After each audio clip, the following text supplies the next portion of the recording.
Welcome, everybody. I guess we're live now. It's a beautiful day. I'm right in Milton, Ontario.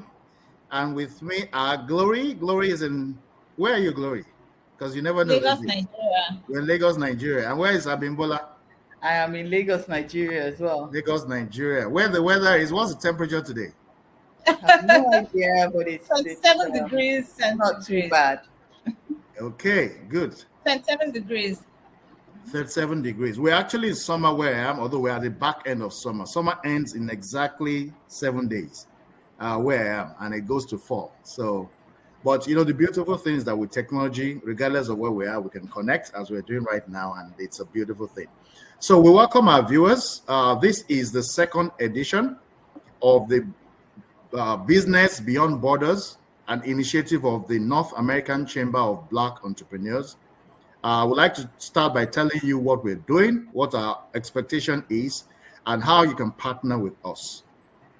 The North American Chamber of Black Entrepreneurs was founded on the understanding that for those of us who are Black community in diaspora, we can do a lot more than just apply for jobs and try to fit into the society. The truth is that many of us came here with a high pedigree of professional, discipline, excellence, or success. But if care is not taken, environments like this make it look as though we're helpless, but we're not. There was a time when the Black community was brought into North America and Europe and other parts of the world for slave trade. We cannot wish that away. But we're making a deliberate effort to replace that history and to rewrite our destiny and change the narrative of who the Black man is. And that's why I'm very excited about the ladies joining me today. So the North American Chamber of Black Entrepreneurs is an organization, is an agency that focuses on promoting economic, building bridges of economic empowerment for the Black community. We do that twofold. Domestically in North America, we're building a platform where we can provide integration between entrepreneurs, aspiring, fledgling, or expert entrepreneurs, and the various infrastructure that exists, whether it's economic development organizations, grant providers, venture capitalists, education providers, etc. So that's at one level. But at the other level, we're also providing another bridge of bilateral trade that will foster or facilitate bilateral trade between US and Canada on one side, and the source countries or continents of the Black community, namely Africa and the Caribbean, if you call the Caribbean a continent. So we're off to big things. But what this is about is that we're looking at opportunities whereby we can collaborate with high flyers in Africa, in the Caribbean, who are doing excellently well. And that's why I'm excited about these ladies. I'll start with Glory. Glory is actually a PhD holder. She will tell us what discipline in PhD she holds her degree. But we were colleagues formerly in a company called Accenture, a leading consulting firm, global consulting firm, where she did exceptionally well. And it's no surprise that she went on to found her own consulting practice called Cleos Africa. So she'll be sharing some of her background and especially her why. Why is she going her route and what exactly can we learn from her? And also, I'm very excited to welcome a lady called Abimbola Ayinde. We met almost 23 years ago, actually, because I remember it was 2001, the year of 9/11.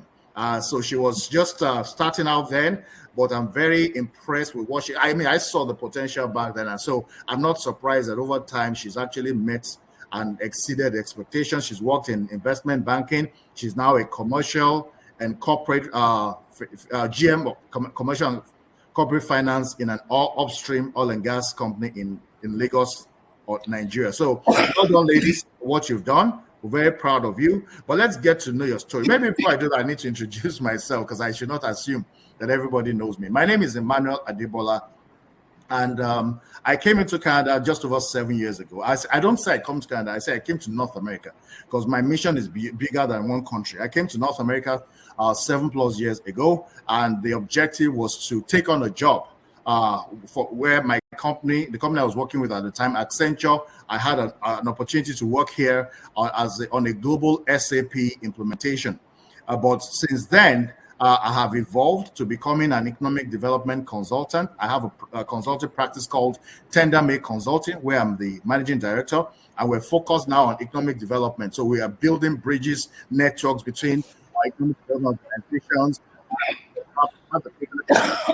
organizations, some of which include ANACBE. ANACBE is an association that is fostering economic development in the Black community. Started out in Canada, but we also moved to North America. Now we're taking a global dimension. I also have the founding the Black in Action, which has the objective of empowering the Black communities economically, socially, politically, and in leadership. And last but by no means the least is the North American Chamber of Black Entrepreneurs, which in my view is easily going to be the biggest platform because we're going to be working with different partners. And I'm excited at what we're going to be doing. So that's me. Let's get to know you, Glory. Can you share about yourself and what is your why? Thank you. Hello, everyone. It's a pleasure to be here. Thank you for inviting me today. So my name is Dr. Glory Naya. I'm a partner at Cleos Advisory. I'm a management consultant, like Tunde mentioned. And in terms of my why, I like to say that I'm deeply passionate about Africa and about growing Africa by empowering entrepreneurs to be change agents. And this passion is rooted in my own personal journey and my professional experiences. So my career began at Accenture, where I worked as a change management consultant. So I like to say consulting is what I've always wanted to do. It's a great fit between my skills, my personality, and how I want to show up in the world. So I was honored to start my career at Accenture, and while I was there, I saw firsthand how transformation within organizations requires leadership, requires vision, and adaptability. While at Accenture, I helped many blue chip companies in several industries to navigate large-scale changes. So I worked in banking, worked in oil and gas, worked in FMCG, worked in the public sector, and then I began to understand that the path to influence goes beyond just fixing internal processes. You know, if you're going to change, inspire organizational change, you need to reshape the way people think and work together. So this insight sparked my interest in the broader concept of change and the role that individuals play in it, not just in organizations, but actually within entire industries and societies. So I like to say that I'm passionate about three things: personal change, organizational change, and social change. So in terms of personal change, I embarked on a career change. My first degree is in accounting. I have a first class degree in accounting, but I pivoted while I was at Accenture, and I moved into change management, which falls under the HR domain. So like I said, when I got bitten by that bug, I worked as a change manager in Accenture for a while before leaving to freelance for several years. Along the line, it hit me that, in order to thrive in the business world, I couldn't just rely on what I learned in undergraduate school. I needed to go to business school. And so that decision led me to apply for an MBA at Lagos Business School, which is one of Africa's leading business schools based in Lagos, Nigeria. So while I was at LBS, I became an entrepreneur myself.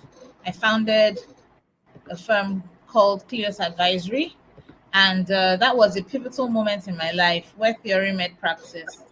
I faced the same challenges that many entrepreneurs across Africa face, from accessing funding to building sustainable business models to forging partnerships to even being taken seriously as an entrepreneur. But through those challenges, I also saw tremendous opportunities that many other aspiring entrepreneurs could not see or access. So this motivated me to want to create ways for others to succeed where they might otherwise struggle. So upon completing the MBA, my company began to forge strategic partnerships with banks in the financial services sector, such as Access Bank, Diamond Bank, Wema Bank. Today we have about a 20% market share in terms of the banks in Nigeria that we work with. The company is poised to empower entrepreneurs, to become successful change agents and transform Africa. Now, what led me to start this company? while I was at LBS, I came across some interesting statistics. So first of all, in 2016, according to the Global Entrepreneurship Monitor, it stated that Nigeria was the world's most entrepreneurial society, meaning the country that had the highest number of people that are passionate about business. And anybody that has been to Nigeria would agree with that statement, because Nigerians are very entrepreneurial. Even if you have a job, you probably own a supermarket somewhere, or have a bakery, or have a store. Nigerians are very entrepreneurial, which was good music to my ears. But at the same time, in 2020, Nigeria overtook India as the world's poverty capital, meaning the country that had the highest number of people highest number of poor people in the world. And putting those two statistics side by side made no sense to me. I mean, how can the world's most entrepreneurial society be the poorest society when entrepreneurship is the creation of wealth? So that I realized that the reason that Nigerians are entrepreneurial, but that doesn't translate into economic prosperity, is based on the type of businesses that we start. We start rather conventional businesses, whereas we need more innovative and transformational businesses. So that insight led me to start Clio's and to embark on my final academic pursuit, which was getting a PhD in strategy and entrepreneurship.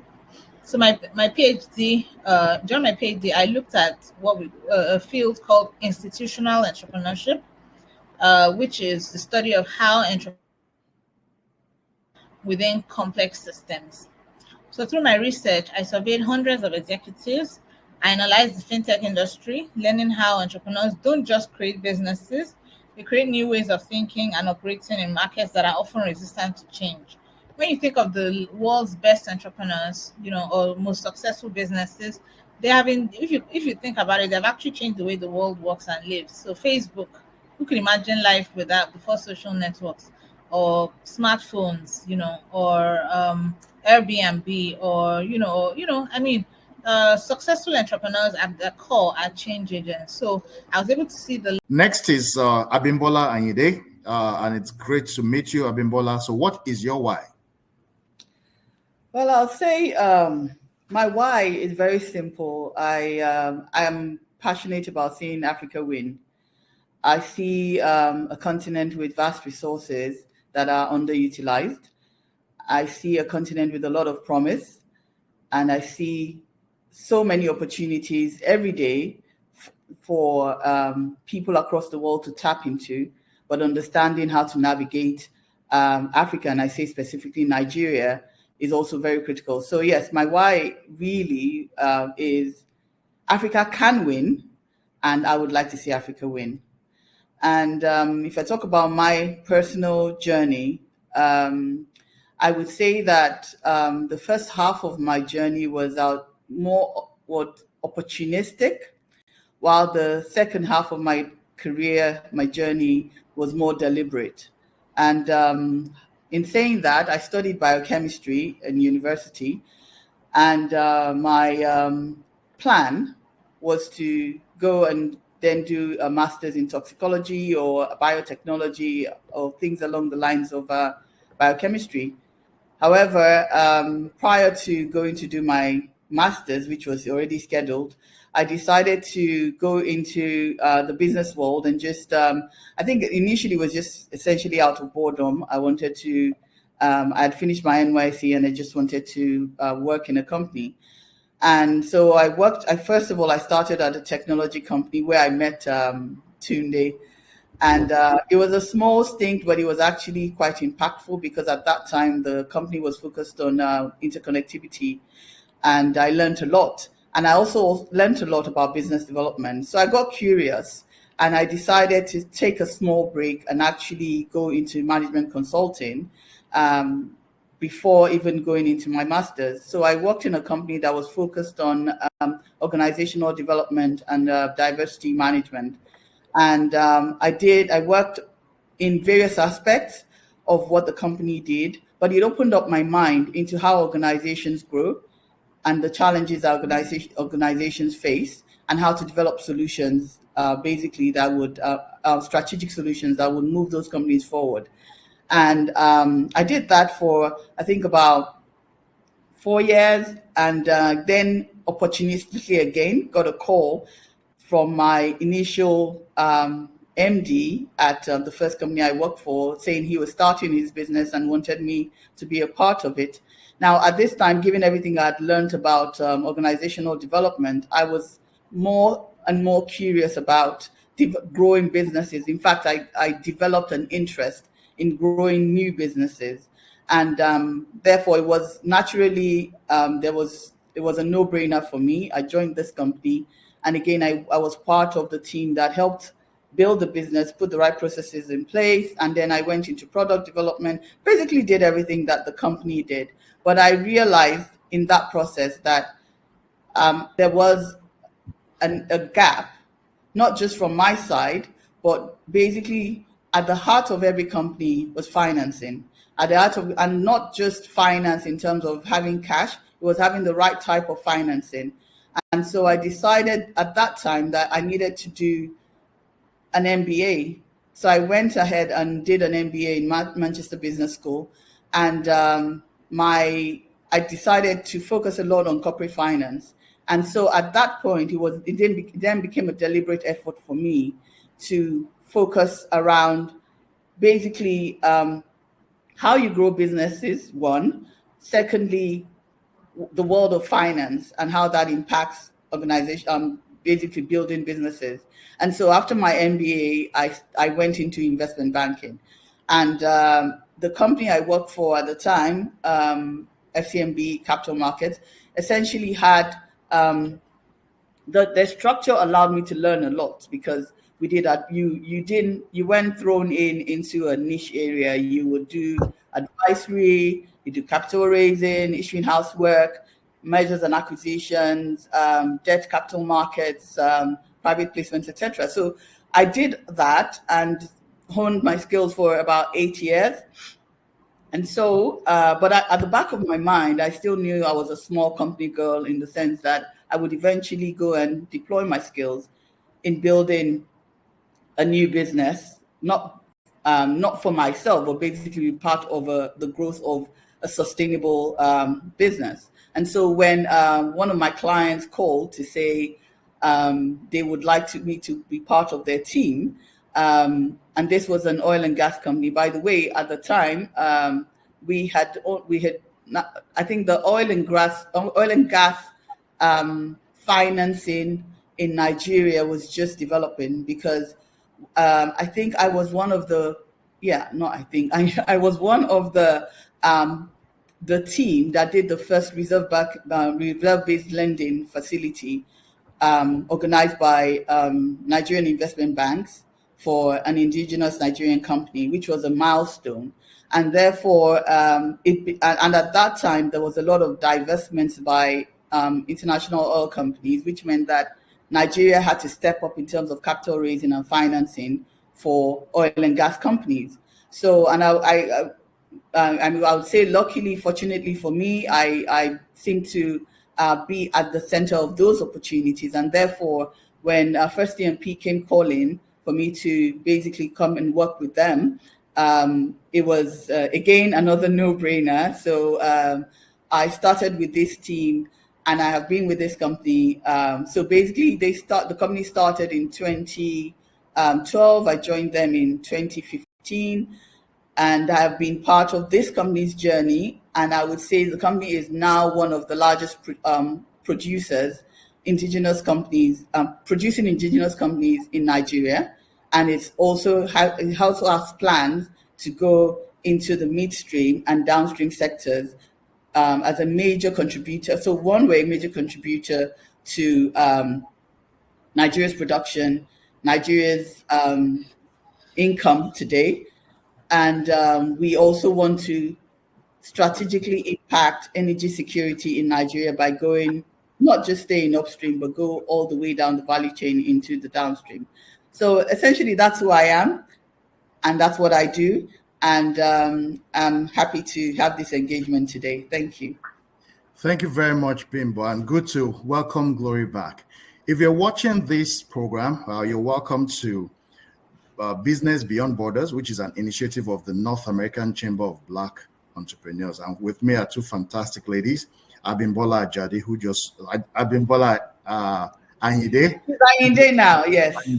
Hajadi was her maiden name, and that's when I met her. So that's why I still struggle. And then there's also Glory Enyinaya, who was speaking earlier, who's the CEO of Cleos Advisory Africa. I'll be bringing her back shortly. But you see, one thing, in case you're watching this and you are blown away by the eloquence of the speakers. Just yesterday, when we're looking at the timetable of the agenda, I said, speak for 50 minutes. They said, no, we can't speak for 15 minutes. We can only do 7 minutes. And I see them talking and go beyond the time, and I'm just smiling. So this is for you. In case you're thinking less of yourself, believe in yourself. Self-confidence is so important. And I thank you, ladies, for sharing your wealth of experience. So Glory, tie it up by telling us, you shared many things about yourself. What I'd like to know, how much of that was strategic and how much of that was opportunistic based on your journey as you've described it. But interestingly, I was going to ask the question, Bibo has answered it already. So it'll be great to know your own story in few words. So how much of that was strategic? Opportunistic. How much of the journey, talk about, because you say you were in 4 areas, personal change, org change, and some other thing. But, it sounds very eloquent and beautiful now. But was that really the objective from the onset? Or did you also just take advantage of the opportunities that came your way, similar to how being body? Okay, that's a good question. But, even when you say how much of it was strategic, most strategies only run for 3 or 5 years. Understanding and the environment is unpredictable, and you have to be open to opportunities as they come along. So I would definitely say, growing up, I mean, both my parents studied accounting, and probably that was why I went into accounting. But it didn't take me long before I realized that I had more had passions or interests outside accounting, but I wasn't quite sure exactly where I fit in. But as soon as I learned about management consulting during my NYSC, I knew, it required, verbal communication skills, people that were passionate about research, people had a can-do spirit, that had a work ethic. So I just said, okay, this career sounds tailor-made for me. So getting to Accenture, I didn't envisage, to be honest, that I would develop a strong passion for change management. It just, as they say, kind of happened. But like I said, my background is in finance. But I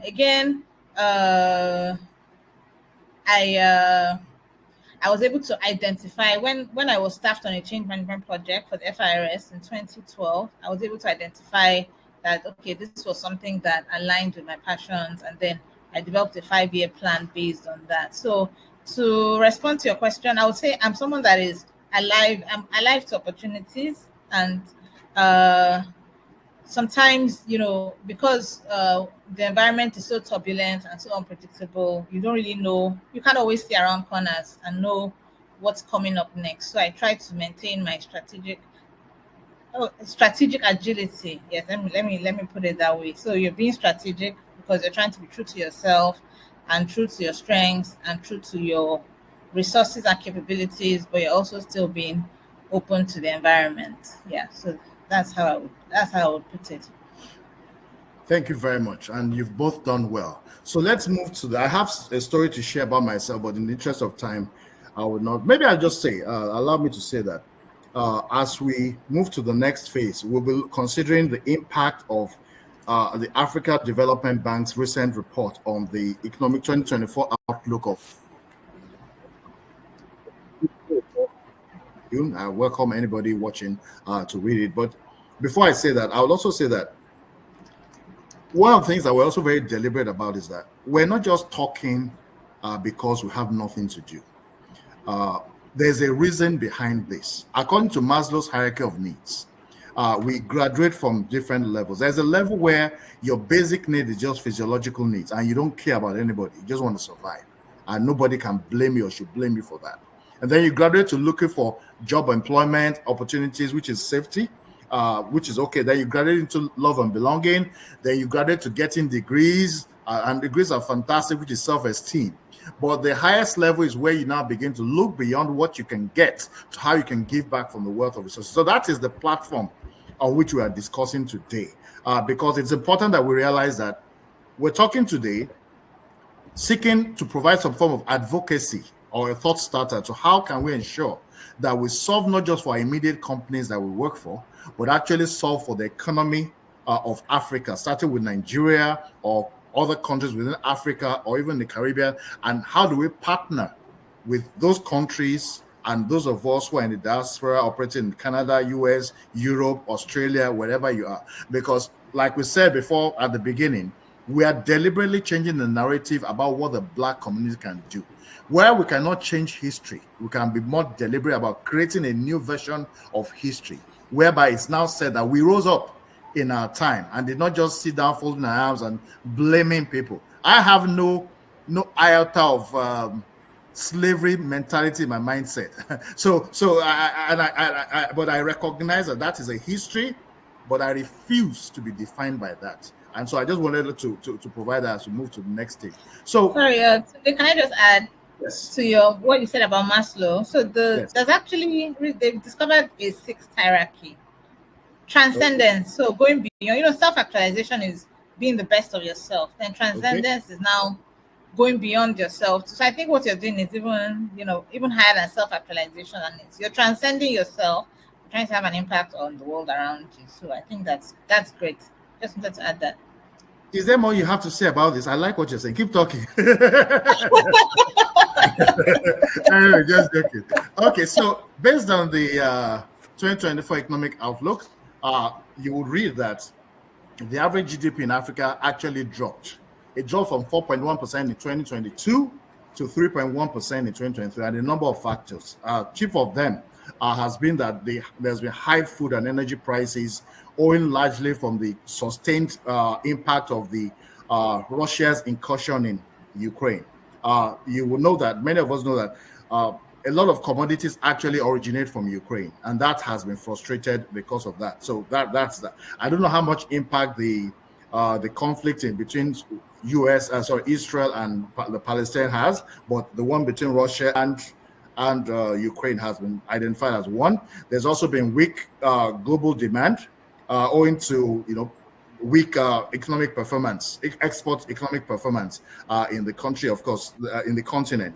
We also have issues attributable to climate change, and there's also power generation, power distribution. In a country like Nigeria, for instance, constant supply of electricity is still a major prayer point, as it were, or a major challenge. So as long as those things remain the case, there's going to be a challenge. But on the other side, we're seeing an increasing opportunities for high youth empowerment. If we can tap into that, that's something that we can leverage, and hopefully collaboration amongst the African countries. In the first edition of this webinar, we did discuss the fact that it's actually a lot cheaper and faster to travel from Lagos, Nigeria to the UK, to London, UK, than to travel to a neighboring West African or East African country. That's how the trade routes are right now. So those are some of the challenges that were identified then that obviously need to be addressed in order to facilitate or enhance better collaboration among Africa. Before you even talk of going to US or going to, we need to first solve within yourselves. And I think that's something that we would hope will be addressed. I have the privilege of being a partner or having a good relationship with African Union Region 6. African Union Region 6 is actually an association founded by a fantastic man called Dr. Macaulay Kalu. And what they're doing is they're representing Africa has 55 countries. There are 55 heads of state, African Union. But then the African Union Region 6 in diaspora actually focuses on every African descent. And this is not just African. African descent means even those in the Caribbean. Every African descent across the world, either those who went by their own design or those who are dragged along. So we have a good collaboration. Just last week, Saturday, exactly a week ago, there was a summit called CARICOM African Summit 2024, which I participated in, and there were lots of. It's held in the city of Toronto. There were a number of dignitaries, representatives of different consular generals of Mali.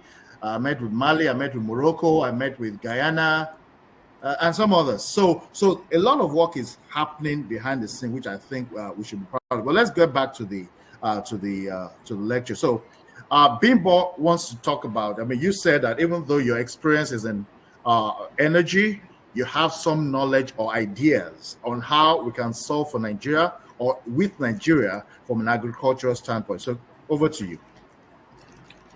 Okay, thanks, Tine. I think that, first of all, I would say that, yes, energy, there is energy insecurity as well as food insecurity that are issues that Nigeria, unless I'll hone in on Nigeria, so issues that Nigeria are facing and Africa is facing as a whole.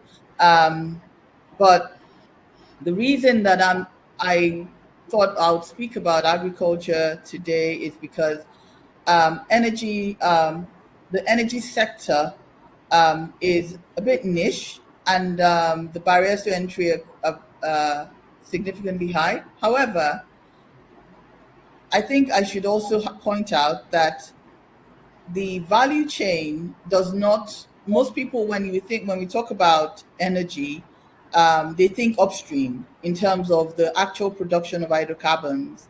There is an entire value chain which involves the midstream, which is actual processing and transportation of these hydrocarbons, and there's the downstream, which is actually getting it to the end consumers. So there are opportunities for collaboration actually along this value chain, depending on your area of expertise. And whilst the energy industry is highly regulated, if this is your area of expertise, then there's abundance opportunities in these areas, and they are welcome. As I said in my introduction, I work for a company that is currently upstream focused, but is actually in the process of setting up its midstream entity. And what we're going to be, there's a lot of discussion around energy transition and the role gas plays. And we have abundance of gas resources in Nigeria, untapped, stranded assets in the shallow offshore region of Nigeria. So if this is an area of interest for anyone, then that is an area that you could focus on. Companies like ourselves are in the process. Our goal is to unlock stranded assets, develop these assets, process the gas, and get it to end users in across Nigeria, but also in targeted regional regions of Africa.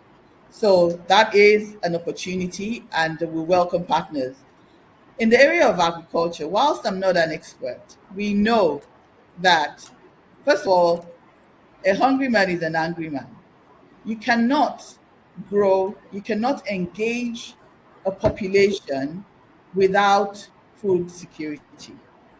You have the population of Nigeria today at 234 million and is growing at 2% per annum, which means that at the moment, you first of all already have food insecurity, which will continue to escalate if there are no solutions. Now, it is not for lack of arid land available for development of food crops, but my understanding is that you have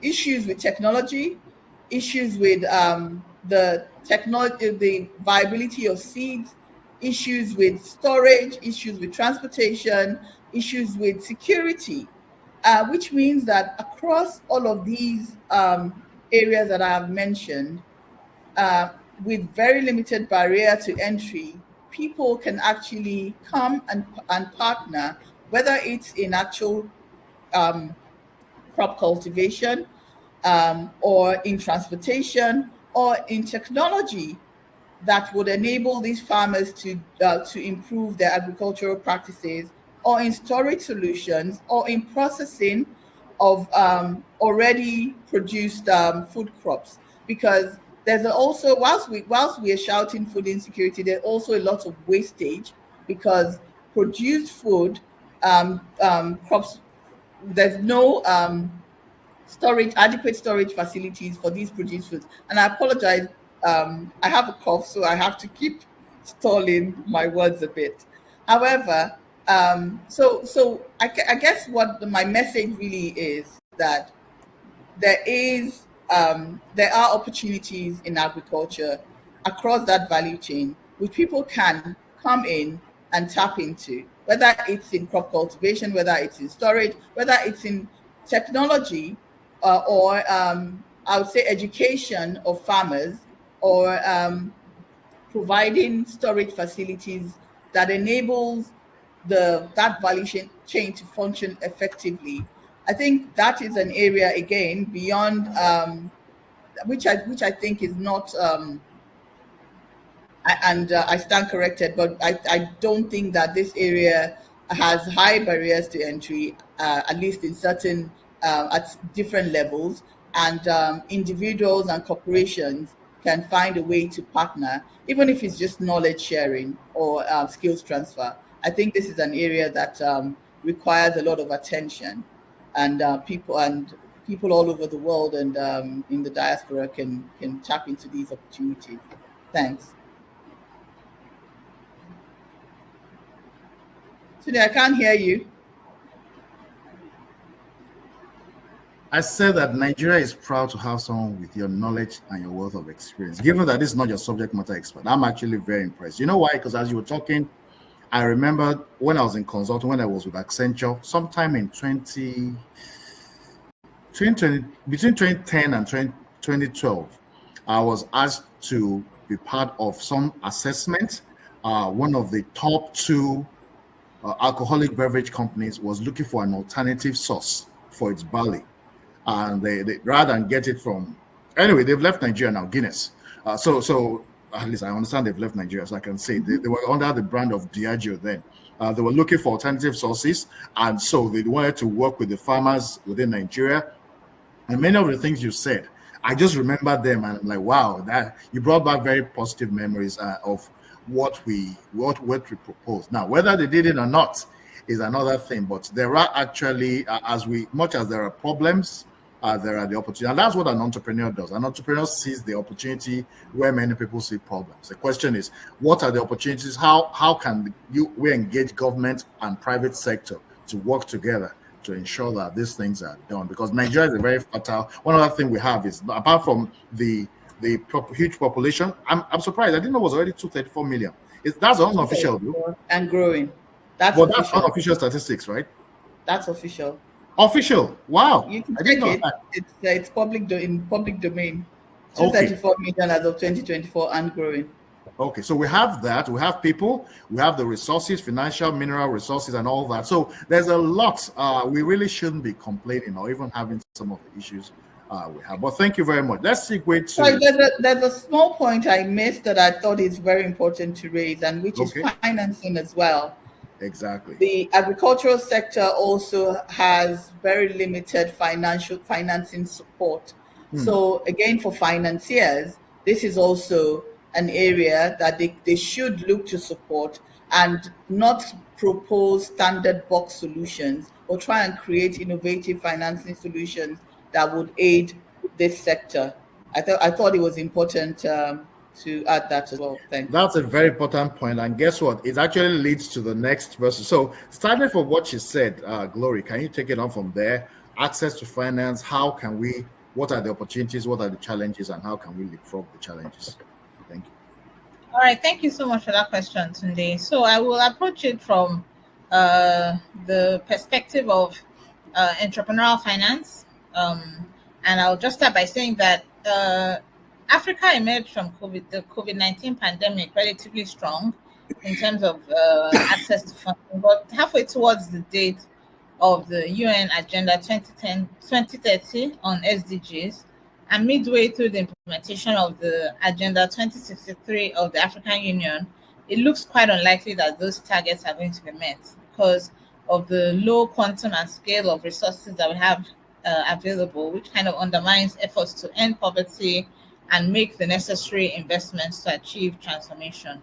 According to the UN and the AFDB, it's estimated that approximately $1.3 trillion will be required annually to meet Africa's sustainable development needs by 2030.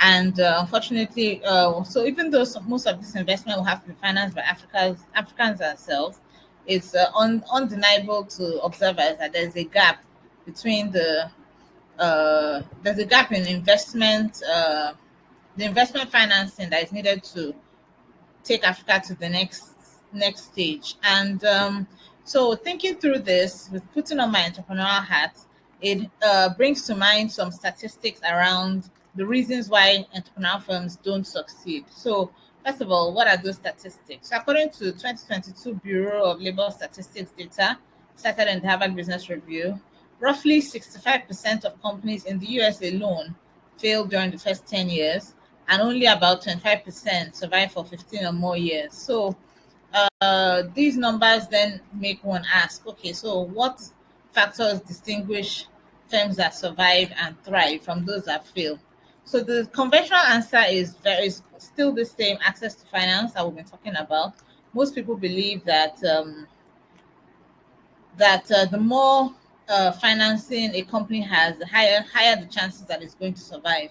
And although this approach has gained popularity in the West, especially amongst tech startups in Silicon Valley, in fact, like we know, Silicon Valley is the home of the venture capital industry. So most people believe that, oh yes, if I want to start a business, I need to raise capital.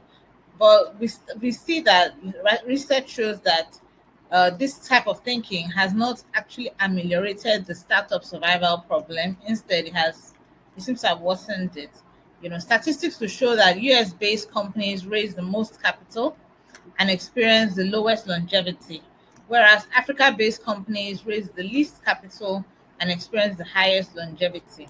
You know, so this again, this rather puzzling, this paradox was another thing that inspired my research. And between 2022 and 2023, I studied more than 200 senior level executives in one of Africa's fastest growing industries, which is fintech. So what did I find? I found that the secret to the longevity that is experienced by African companies might lie not actually in investor readiness, but in change readiness.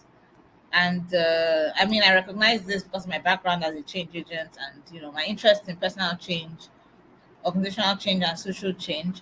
And but you know, asking, one might ask, okay, so what, everybody knows investor readiness, but what is change readiness?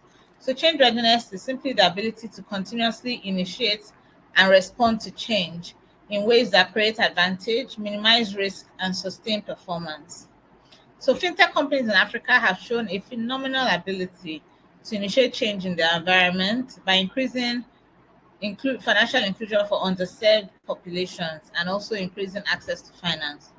So what are US-based companies doing differently and that are impacting their change readiness and subsequently their longevity?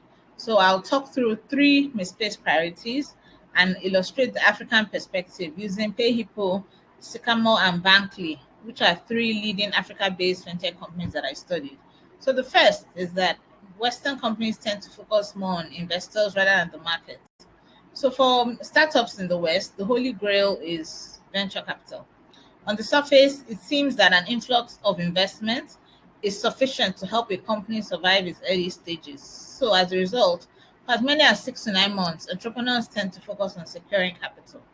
In fact, according to IDEO, 4 major storytelling moments are essential for any entrepreneur: the elevator pitch, the origin story, the pitch deck, and the internal story. So this is the conventional wisdom of the West, but in the mad rush to get funded, many Western startups neglect a more important pursuit, which is market acceptance. Instead of prioritizing polishing their pitch deck and refining their elevator pitch, I've observed that African entrepreneurs pay far greater attention to developing marketing materials, such as proposals, sales letters, and websites. So looking at Sycamore, for instance, they took a lean approach to market entry and they prioritized product development in the early stages. So they chose to bootstrap, and this freed them to be more customer-centric in their marketing materials. So their pitches, their flyers, their online ads were intended for their target customers, SMEs, and not just the investor class. And so based on this approach, they were able to run primarily on customer revenue and organic cash flow for most of the first year of operation, as opposed to relying solely on equity funding. As for Bankley, their storytelling strategy was to highlight their ability to meet key customer needs for security, reliability, and trust through their financial products. In the case of PayHippo, the company always focused on direct-to-customer communication and they leveraged direct sales techniques for the first 2 years. So their brand focused on talking to customers, which helped them improve their products, increase their revenue, and grow their business. So the second misplaced priority that Western entrepreneurs display that affects their change readiness is engaging individuals rather than communities. So Western culture is it can be individualistic, and while this trait can be helpful for generating ideas and innovation, it can be detrimental when forging the strategic alliances that you need to grow beyond the idea stage. So again, in the Journal of Business Venturing, we were told that entrepreneurs in communal societies like Africa have an advantage when acquiring resources because they can rely on relationships built with other firms. This was the case for Sycamore, where their first 5 customers consisted of their former classmates and work colleagues. So they used personal selling techniques, which were quite time consuming, but which helped them target some high value customers that they could serve effectively. And this initial customer base led to significant loyalty from their clients who have remained with Sycamore for many years. For Bankley, they selected community influencers who could help them connect with their target segment. And as for PayHippo, they worked with associations and unions that represented the interests of potential customers, and this helped to strengthen their brand among their customers.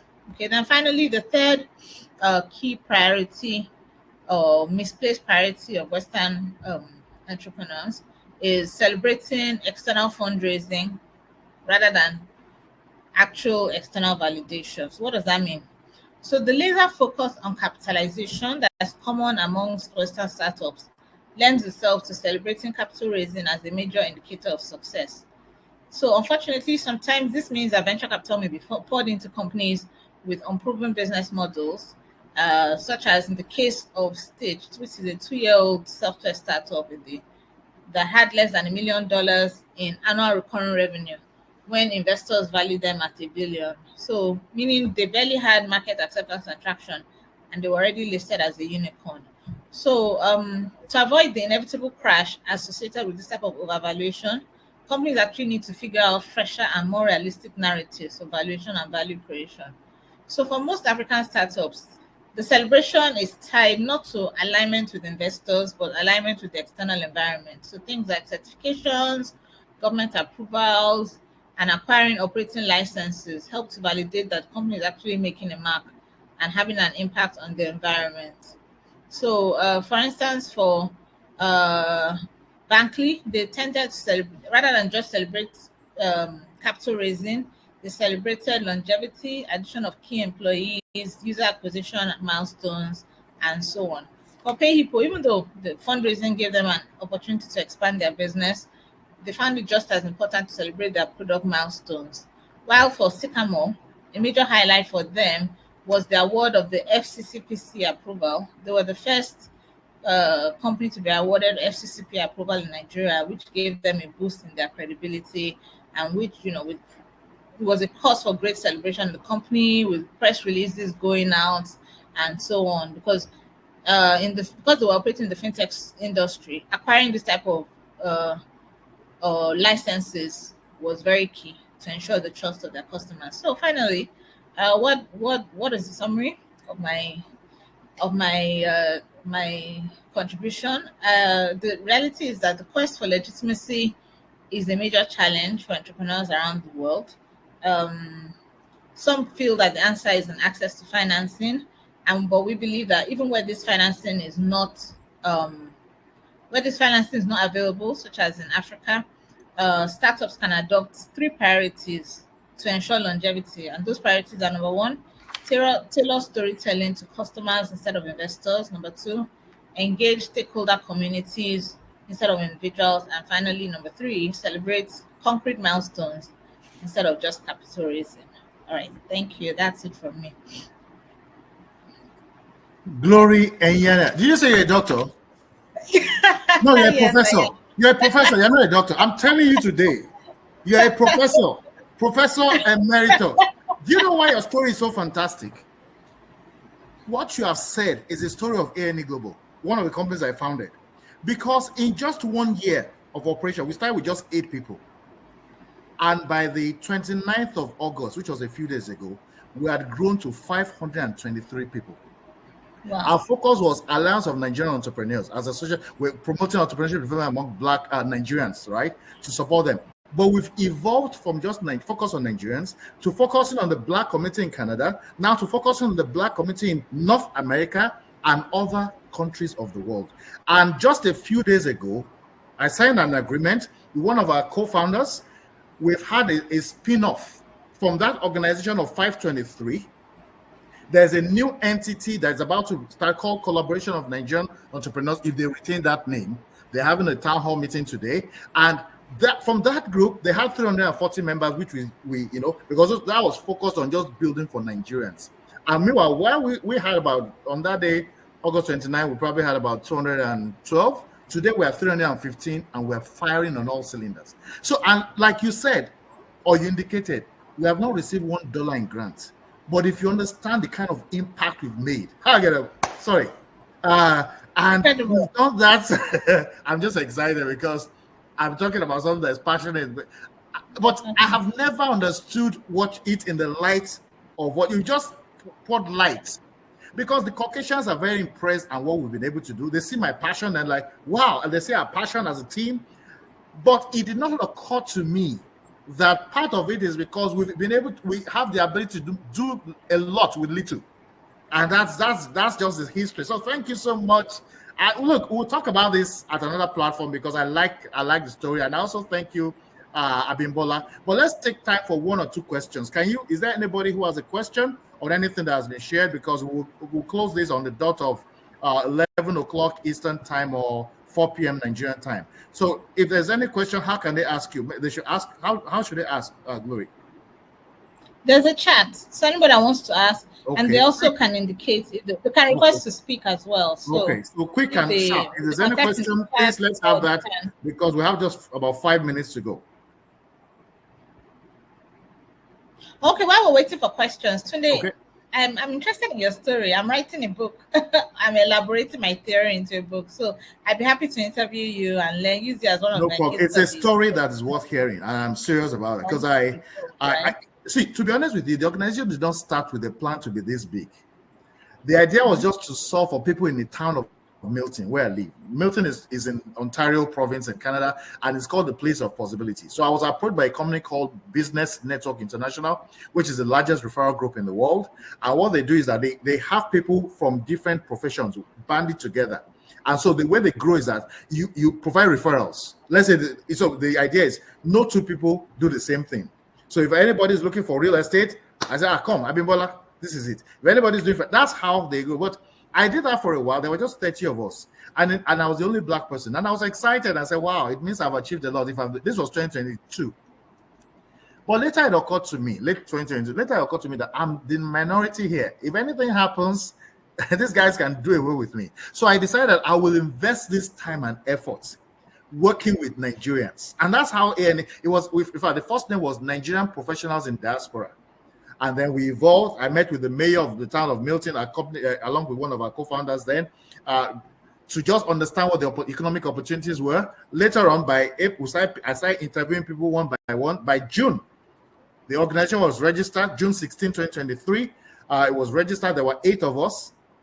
And by December of that year, we had hit 162. Now, the plan was to have people within Milton. But before we knew, we had somebody in Burlington, we had somebody in Kitchener. So it became clear that we could not, the model we started out with, which was more of an association or a cooperative, would not work. And one grace I have is the ability to see and seize opportunities. I don't hold down. One thing about, I don't even wait for conditions to be perfect. Neither do I consult my bank account to do anything. Once I see it, I believe it, because I've been a project manager for many years, and I believe in what is called progressive elaboration, which means you just start with what you have. Long before Agile became popular, start with what you have. When the problem hits the road, you reconsider. So that's how, and I have the ability to scale from 1 to 10 very quickly. So that's how, we scaled from that. By December, we had 162 people. So in December, I got information about an initiative that the Canadian government had done. It's called the Black Empowerment Program. It came out of the pandemic, where they were trying to provide funding injection of funds to Black businesses. They injected $160 million to an aggregate of, $100 million to 48 companies organizations they called ecosystem partners. They also gave $160 million to a company called Face Coalition. So Face Coalition was the one that approached us and said, hey, we have money available, but there are no Nigerians taking advantage of it. So we organized a webinar for them.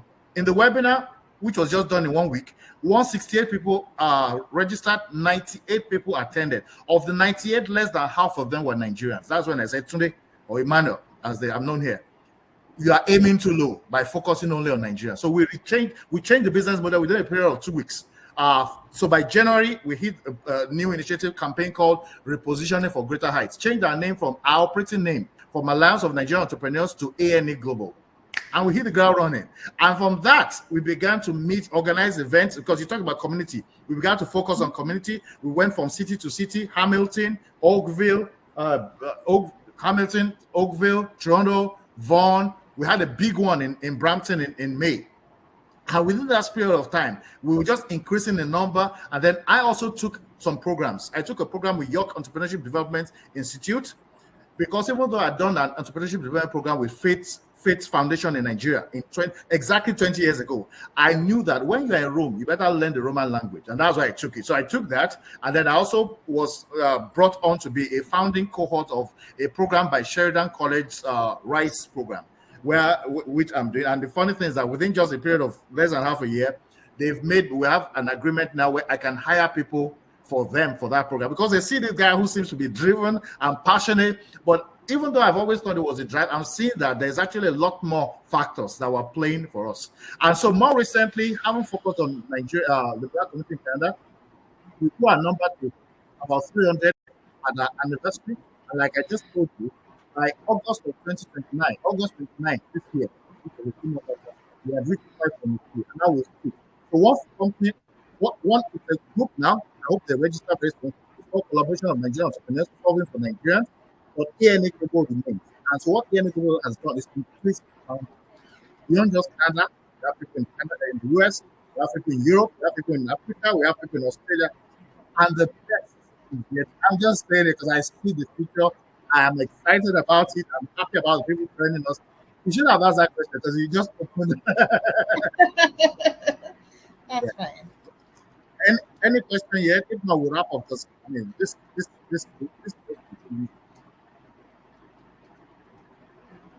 Okay, so if there are no questions, I really want to thank you, ladies. You've done me very well. You've exceeded my very I'll be meeting with a number of stakeholders, including from Nigeria, and my goal is to make this video to understand the kind of people, kind of brain that have not scattered, that are still very much available and ready in Nigeria. I could be looking at the next Minister of Agriculture or the next Minister of Finance. That's the kind of influence that we have and that we can. So let's be bold about what we do. Let's expect these things and match up. All right, people, thank you very much, and have a good one. How do we end this? Thank you. Over to you too. All right, thanks everyone. Take care then. Enjoy the rest of your weekend.